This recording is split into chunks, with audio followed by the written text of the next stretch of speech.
Luego pasamos a otro problema que hubo en la física, ¿cierto? Explicar la radiación térmica y los postulados de Planck, ¿cierto?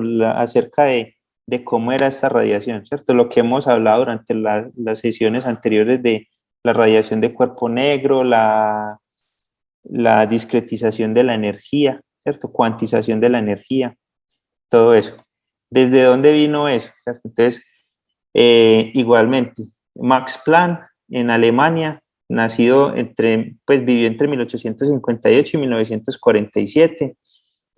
Se considera el padre de la física cuántica debido a ese planteamiento, digamos que renovador de la ciencia, en el que planteaba que esa cantidad de energía que se consideraba continua antes de esto pasó a ser una cantidad cuantizada, una cantidad discreta.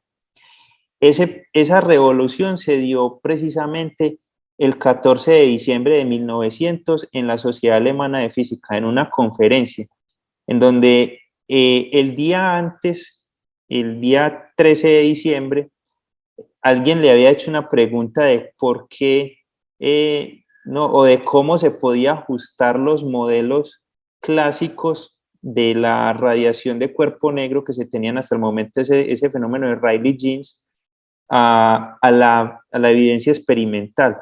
Y él en esa noche, en ese congreso, eso fue pues como lo más resaltante de esa parte, en la noche de ese congreso desarrolló esa teoría cuántica en el cual él planteó unas ecuaciones que ya les voy a mostrar, eh, mediante las cuales determinó que la energía no podía ser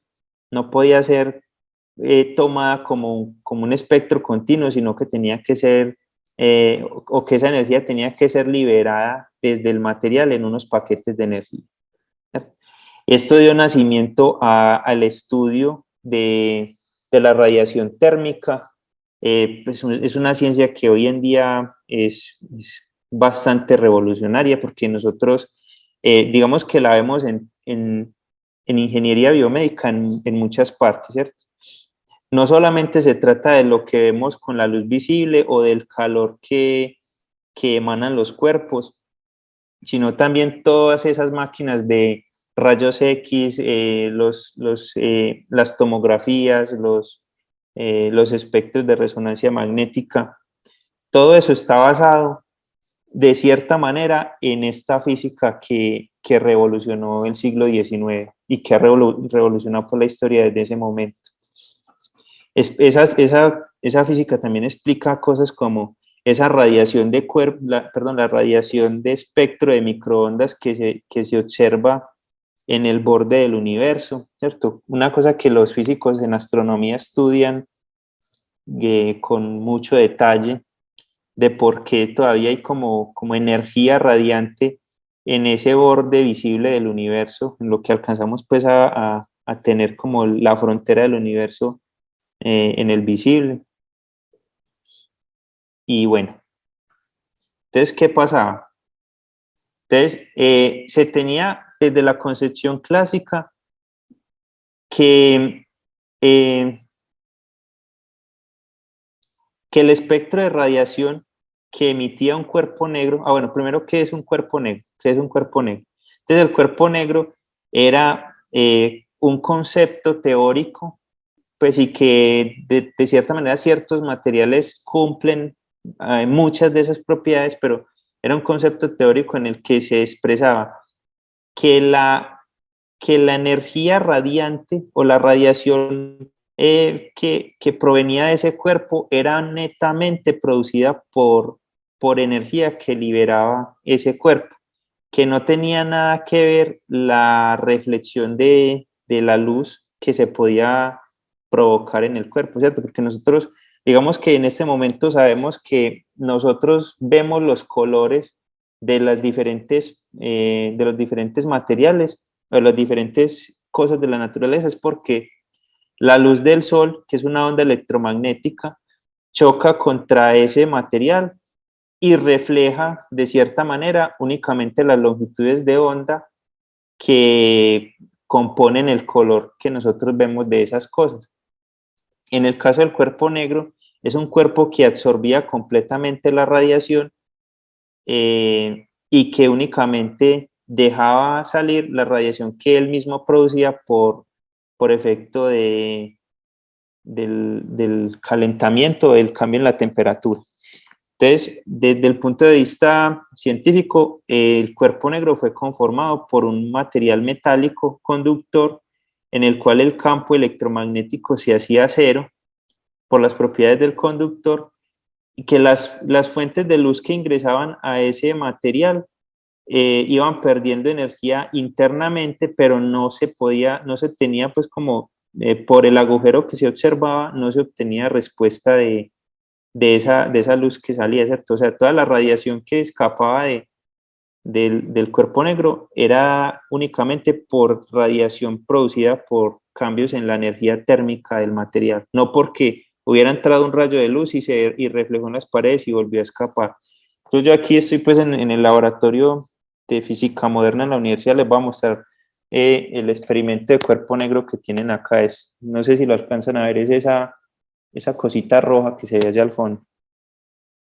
No sé si lo alcanzan a ver.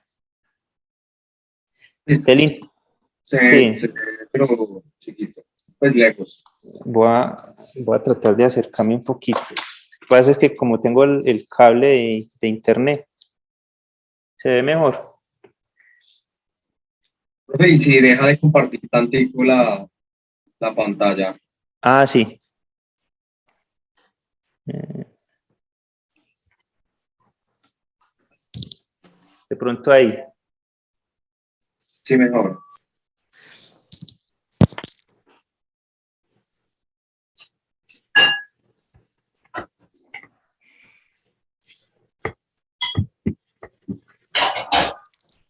Entonces, el cuerpo negro, pues en este experimento se trata de este núcleo que está hecho internamente de grafito, pues ya no es un cuerpo negro perfecto, pero funciona más o menos. Y entonces, la idea de este experimento es que la única radiación que se puede observar desde del material es lo que se produce por el calentamiento del cuerpo negro. Entonces, la maquinita roja es como un horno que calienta este material y al frente tiene un medidor de energía térmica o de energía electromagnética que convierte esa radiación en voltaje y así se puede pues como hacer la medición de ese experimento de cuerpo negro. Pero yo les voy a mostrar pues más en detalle cuál fue la teoría que llevó a eso.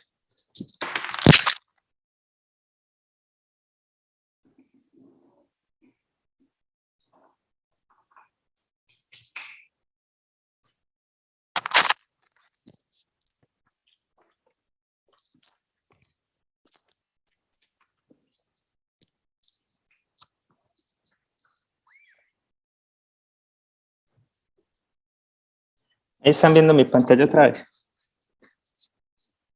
Sí, profe. Entonces, ¿qué pasaba? Entonces, como concepción clásica se tenía que el espectro de radiación era continuo, pues lo que se observaba era una curva continua, no se observaban pues puntos discretizados en la energía. Entonces, eso llevaba pues a que se pensara que la radiación era continua. Se pensaba también que el espectro de radiación de los cuerpos era casi universal, o sea, que no dependía del material, sino que dependía de la temperatura a la que se encontrara el material. Se había evidenciado también experimentalmente que a altas temperaturas los cuerpos podían emitir en el cuerpo, en el espectro visible, ¿cierto? Era el caso, por ejemplo, del carbón, que tanto les he mencionado yo, o del acero. Cuando se calienta el acero a cierta temperatura, por allá por el lado de los 1000 grados centígrados, una cosa así, ya empieza uno a ver que el metal, el acero, deja de reflejar o deja de tener su color natural y empieza a emitir radiación, ¿cierto? ¿Cómo sabe uno que está emitiendo radiación? Porque digamos que si uno se encuentra en un cuarto oscuro en el que no está entrando luz y el clavo es un clavo metálico se encuentra frío, usted no ve el clavo, ¿cierto? Usted, pues, digamos que si está completamente oscuro, que no hay nada de luz que esté entrando a la habitación, usted no detecta el clavo. Pero si usted ve el clavo a rojo vivo en la habitación oscura, usted ve pues como el mismo clavo está produciendo la radiación electromagnética, ¿cierto? Entonces los cuerpos en todo momento están emitiendo radiación, sea que nosotros no la veamos o que sí la veamos, pero por lo general, cuando son temperaturas por debajo de los 1000 grados, esa radiación se encuentra en el espectro térmico, ¿cierto? O sea, los cuerpos por lo general emiten calor. Ya luego de ciertas temperaturas, los espectros de radiación empiezan a tener componentes en el espectro visible. Entonces, de la parte experimental se encontró que solo había una clase de cuerpos que cumplían con estas asunciones de forma perfecta y ese cuerpo era pues el considerado cuerpo negro, que toda la radiación que penetra se reflejaba en las paredes internas y nunca salía de las paredes, es decir, que se absorbía eventualmente en el interior y que el cuerpo solamente emitía la radiación producida por su temperatura. Entonces, de esta distribución se definió una cantidad que se conoce como la radiación espectral o la distribución espectral de radiación. A esa cantidad se le dio el nombre de RT y dependía de la frecuencia de la onda electromagnética, ¿cierto? Esto ya era tomando en cuenta ese planteamiento que había hecho Maxwell de que las ondas electromagnéticas, pues de que la luz y que las ondas electromagnéticas eran ondas, ¿cierto? Pues ahí valga la redundancia. Entonces, se definió también que la energía emitida por el cuerpo era ese espectro de radiación multiplicado por las diferentes frecuencias en un intervalo pequeño, ¿cierto? Entre una frecuencia inicial y una frecuencia final. Y la radiación total está definida como la integral, desde menos infinito hasta infinito de esa radiación. Luego, en 1874, se dio a conocer la ley de Stefan Boltzmann, la cual relacionaba que ese cambio en la radiación era proporcional a la temperatura que se encontraba el cuerpo a la 4. A esa constante de proporcionalidad se le conoce como la constante de Stefan Boltzmann, tiene este valor teórico, pero ¿qué explicaba esto? Que a medida que iba aumentando la temperatura en el cuerpo, estas líneas acá me muestran el aumento en la temperatura, iba aumentando de manera lineal la longitud de onda máxima de radiación del cuerpo, ¿cierto? O sea, se tenía una relación entre la temperatura y la longitud de onda máxima, y esa relación entre la longitud de onda máxima y la temperatura resultó ser una constante. También resultó ser un número que no tenía, pues que no cambiaba, ¿cierto? Que no dependía ni de ninguna variable externa del experimento. A esta ley se le conoció como la ley de desplazamiento de viento.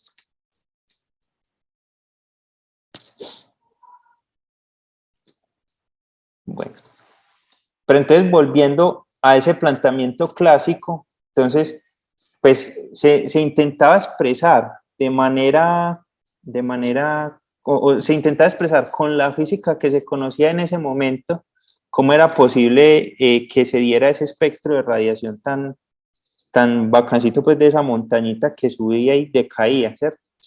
Entonces llegaron estos señores, Rayleigh y Jeans, teorizando sobre ese cuerpo negro, analizando pues ese cuerpo negro en detalle con la física que se conocía en el momento, mirar cómo esa física podía explicar ese espectro de radiación, ¿cierto? O sea, se tenían ya las ecuaciones de Maxwell que definían las ondas electromagnéticas, que era lo que se está evidenciando que salía como efecto de aumentar la temperatura en el cuerpo negro.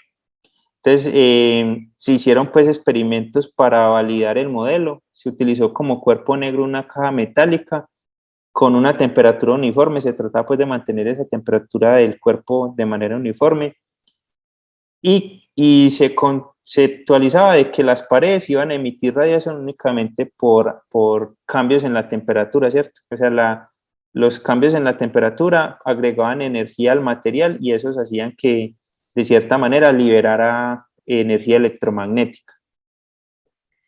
Entonces, consideraron un tubo unitario en el cual iba a ingresar radiación electromagnética en forma de onda y el cual iba a salir pues también esa radiación electromagnética. Se planteó pues las paredes del cubo como metálicas, eso implicaba que el campo electromagnético en ellas era cero y se buscó solución para esa ecuación de la onda electromagnética. Pues yo no les voy a mostrar todo el desarrollo teórico porque es complicado, pues lo tengo por ahí en algunas de mis notas, pero creo pues que no es necesario que nos llevemos hasta allá. Esto se soluciona, esta ecuación se soluciona mediante el método de separación de variables, pero se llega pues a que hay una solución en las tres componentes del espacio para la onda electromagnética y que esas ondas dependen pues de senos y cosenos, ¿cierto? De ondas de funciones oscilatorias. Entonces, ¿qué siguió ahí? Se tenía la solución para esa onda electromagnética sin tener en cuenta las restricciones que ponía la misma física del sistema. Por ejemplo, se tenía que cumplir la primera ecuación de Maxwell en el vacío de que no había fuentes de campo eléctrico. Entonces, esa relación hacía que todo ese campo se hiciera cero. Y al mismo tiempo se tenía que cumplir la ecuación de onda. Entonces, tanto las variables espaciales como las temporales estaban relacionadas con la velocidad de la luz. Entonces, a ellos les interesaba saber que, como ya se tenía evidencia de que ese espectro de radiación variaba con la frecuencia y en la solución de sus ecuaciones apareció el término de la frecuencia, entonces dijeron, bueno, vamos a mirar cuáles son las frecuencias permitidas en el sistema. Vamos a mirar cuáles frecuencias se acomodan al modelo teórico para que se pueda explicar el modelo experimental. Entonces, empezaron a buscar la relación que existía entre esa frecuencia y las posibles modos eso lo llaman los modos de radiación del espectro radiante. Encontraron que para ciertos modos, o sea,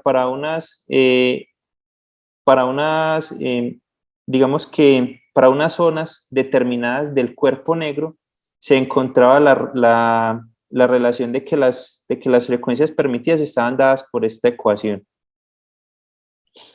Eso al mismo tiempo decía que si nosotros tomábamos ese cubo como si fuera parte de un espectro radiante en el cual la fuente de esa radiación se encontraba en el centro, entonces esa radiación, digamos que se desplazaba en una forma esférica a través del espacio y acomodando ese resultado al espectro de la forma esférica, llegaron a que los modos de radiación permitidos en una área determinada por estas frecuencias estaba por esta ecuación.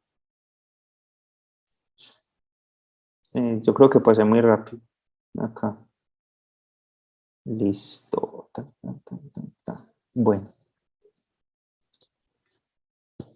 Entonces ellos dijeron, listo, a los modos de radiación que dependen de la frecuencia están relacionados con la frecuencia al cuadrado, ¿cierto? O sea, hay una dependencia de la radiación con la frecuencia al cuadrado. Eso fue lo que se encontró mediante el estudio de esa teoría electromagnética aplicada al espectro de radiación.